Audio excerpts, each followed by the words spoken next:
TTD మాజీ AVSO Satish Kumar హత్య case mystery ఇంకా కొనసాగుతుంది. కేసులో నిందితుల్ని పట్టుకోవడం పోలీసులకు సవాల్గా మారింది. అన్ని కోణాల్లో పోలీసులు విచారణ చేస్తున్నారు. ఈ క్రమంలో పోలీసులు డమ్మీ బొమ్మలతో సీన్ రిక్రియేషన్ చేశారు. నడుస్తున్న ట్రైన్లో నుంచి బొమ్మలను కిందకు తోసేసి ఏ భాగానికి గాయాలవుతాయన్న విషయాలను పోలీసులు పరిశీలించారు. చెన్నై ఎగ్మోర్ ఎక్స్ప్రెస్ ట్రైన్లో తాడిపత్రి నియోజకవర్గం కోమలి వద్ద నిన్న పోలీసులు మరోసారి సీన్ రికన్స్ట్రక్షన్ చేశారు.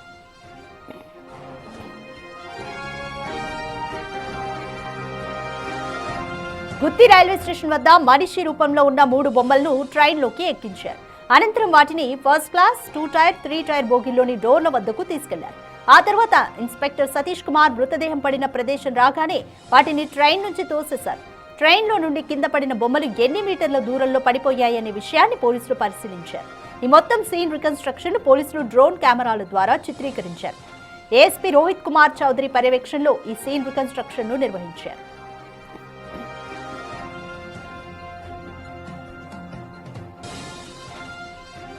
సీన్ రిక్రియేషన్ లో ఒక మనిషి కదిలే ట్రైన్ నుంచి తోసినప్పుడు ఈ విధంగా పడతాడు అనే విధంగా ఒక సీన్ రికన్స్ట్రక్షన్ చేశారు. ఒక మనిషి ట్రైన్ లో నుంచి జారి పడితే ఏ విధంగా ఉంటుందని రెండో ప్రయోగం ద్వారా పరిశీలించారు. ఒక మనిషి కూర్చొని పడి ఉంటే ఎలా ఉంటుందని మూడో ప్రయోగం ద్వారా తెలుసుకున్నారు. ఈ 3 బొమ్మలు పడిన దూరాన్ని కొలత వేసి లెక్కించారు పోలీసులు. మొదటి బొమ్మ 60 అడుగుల దూరం, రెండో బొమ్మ 88 అడుగులు, మూడో బొమ్మ 41 అడుగుల దూరంలో పడినట్లుగా గుర్తించారు. దీన్ని బట్టి ఒక నివేదికను సిద్ధం చేస్తున్నారు. ఈ నివేదికను సిఐడి డీజీ రవిశంకర్ ఐఎన్ఆర్ కు అందజేయనున్నారు పోలీసులు.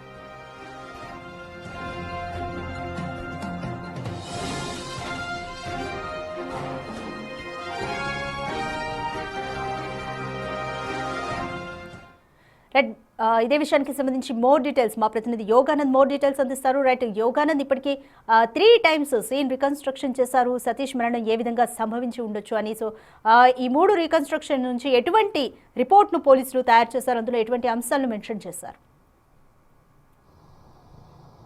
రాధిక, టీటీడీ పూర్వపు మాజీ ఏవీఎస్ఓ సతీష్ కుమార్ మృతి కేసుపై దర్యాప్తు చాలా వేగంగా కొనసాగుతుంది. ముఖ్యంగా ఈ కేసులో ఏ చిన్న అంశాన్ని కూడా పోలీసులు వదిలిపెట్టకుండా ప్రతి మైనర్ అంశాన్ని కూడా చాలా నిశ్చితంగా పరిశీలిస్తుందని ఒక రికార్డు మెయింటైన్ చేస్తూ ఉన్నారు. ముఖ్యంగా అయితే సీన్ రీక్రియేషన్లో భాగంగా నిన్న 3 బొమ్మలతో, అంతకు ముందు రోజు 3 బొమ్మలతో కూడా సీన్ రీక్రియేషన్ చేశారు. గుత్తి నుంచి చెన్నై ఎగ్మోర్ వెళ్ళే ట్రైన్లో ఈ బొమ్మలలో ఒక వ్యక్తి ఎవరైనా తోసినప్పుడు ఎలా కింద పడతాడు, ఎలా ఉంటుంది, కింద పడితే ఒక వ్యక్తి కాళ్ళు జారి పడితే ఎలా ఉంటుంది, మరొక వ్యక్తి కూర్చున్నప్పుడు కింద పడితే పట్టుదప్పు కింద పడితే ఎలా ఉంటుంది, అలా 3 సార్లు 3 బొమ్మలతో కూడా క్రియేషన్ చేశారు. ముఖ్యంగా ఎవరైనా తోసినప్పుడు అయితే సుమారుగా 88 అడుగుల దూరంలో బొమ్మ పడినట్టు తెలుస్తుంది.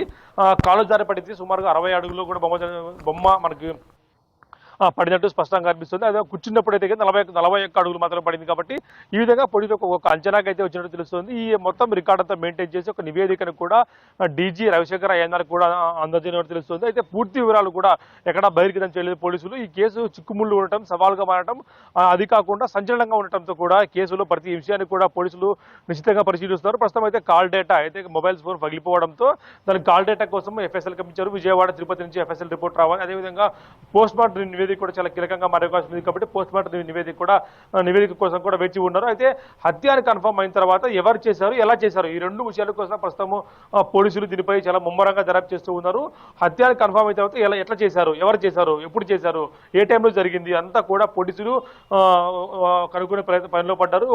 కేవలం మొబైల్ ఫోన్ నుంచి ఎవరెవరు మాట్లాడారు ఆ కాల్ కూడా తీస్తూ ఉన్నారు. అదేవిధంగా ఏదైతే ట్రైన్ ఎక్కినప్పుడు అయితే 11:53 మనకు ఒక సీసీ ఫుటేజ్ వచ్చింది. కాబట్టి ఆ సమయం నుంచి కూడా ట్రైన్లో చనిపోయే వరకు ఏం జరిగి ఉంటుంది, ఈ అంశాలంతా కూడా క్రోడీకరించి ఒక ఫైల్ తయారు చేశారు.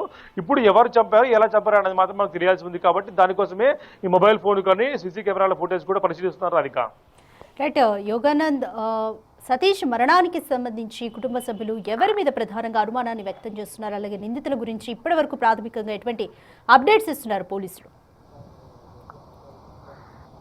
ముఖ్యంగా కుటుంబ సభ్యులైతే పరకామండిలోని అపోనెంట్స్ మాత్రమే చెప్పి కంప్లైంట్ నమోదు చేశారు. ఎక్కడ పేర్లు ఎవరు మెన్షన్ చేయలేదు. కేవలం అపోనెంట్స్ ఆఫ్ పరకామండి అన్న విషయాన్ని నమోదు చేసి 103/1 హత్య కేసు కింద ఎఫ్ఐఆర్ నమోదు చేశారు. కానీ పోలీసులు మాత్రం ఎవరిపైన ఇంతవరకు సస్పెక్ట్ చేయలేదు. కేవలము ఇది హత్య అని తెలియని తర్వాత సీసీ కెమెరా ఫుటేజ్ పరిశీలించి మొబైల్ టవర్ లొకేషన్ పరిశీలించి ప్రతి విషయంలో కూడా ఎటువంటి మిస్టేక్ లేకుండా దాన్ని ఫ్యాక్ట్ ఫైండింగ్ చేసిన తర్వాత ఎవరికైనా ఆ సమన్లు లేదా నోటీస్ ఇచ్చే అంశాన్ని కూడా పరిశీలిస్తున్నారు. ఎందుకంటే ఇది రాజకీయంగా కూడుకున్న కేసు కాబట్టి ఇప్పటికే కూటమి నేతలు వర్సెస్ వైసీపీ దీనిపై ప్రత్యారోపణలు చేసుకుంటున్నారు కాబట్టి ఎక్కడా కూడా పోలీసులు ఏ చిన్న అవకాశానికి కూడా వేరే వ్యక్తికి అవకాశం ఇవ్వకుండా పోలీసు దర్యాప్తు నిష్పక్షపాతంగా ఉంది అని చెప్పుకోవడానికి ఏ అంశాన్ని కూడా వదిలిపెట్టకుండా దర్యాప్తు చేస్తూ ఉన్నారు. ఇక్కడ ముఖ్యంగా రేపు రావాల్సి మనకి ఇవాళ నుంచి రావాల్సిన సీసీ కెమెరా పరిశీలన రిపోర్టు, అదేవిధంగా మొబైల్ టవర్ ఏదో లొకేషన్ సతీష్ మొబైల్లో ఎవరికి ఫోన్ చేసినట్టు ఎవరికి అతనికి కాల్స్ వచ్చాయి, ఈ ఎఫ్ఐఆర్ నివేదిక పోస్ట్ మార్టం నివేదిక వస్తే దీంట్లో చిక్కుముళ్ళు వీడే అవకాశం కనిపిస్తుంది.